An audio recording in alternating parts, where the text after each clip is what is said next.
Erie City Council is set to take another look at the Kahkwa Bridge project. Initially, funding set aside for the project fell nearly $700,000 short of the construction bid they received, and now private citizens are looking to make up the difference. Matt Mathias has more in the studio tonight. Matt. Well, Jen, Council voted to reject the proposal by a 6-1 vote just over a month ago, but Council will take another look at it.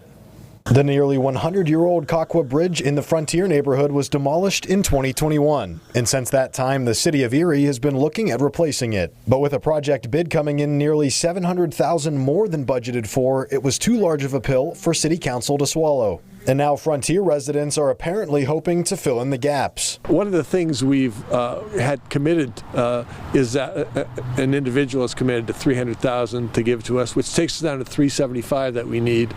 And we have a tentative commitment on the $375,000. That hasn't been absolutely agreed to.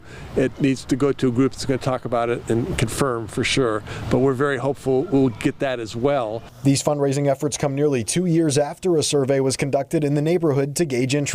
But after the project was put on hold by council, the contact information of those participating in a survey was given to a member of the public to do their own lobbying. And to one member of Erie City Council, doing so was a breach in privacy. That was done by the administration. I found that concerning.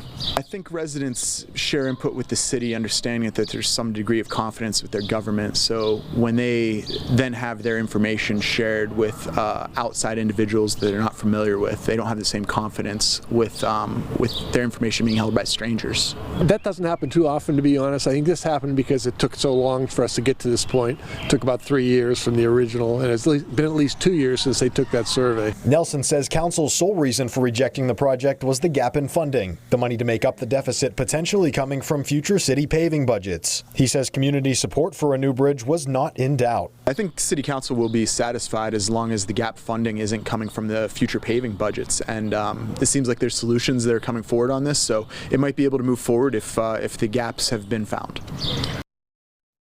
The City Council will revisit the project this week on Wednesday morning during their meeting at City Hall. Jen.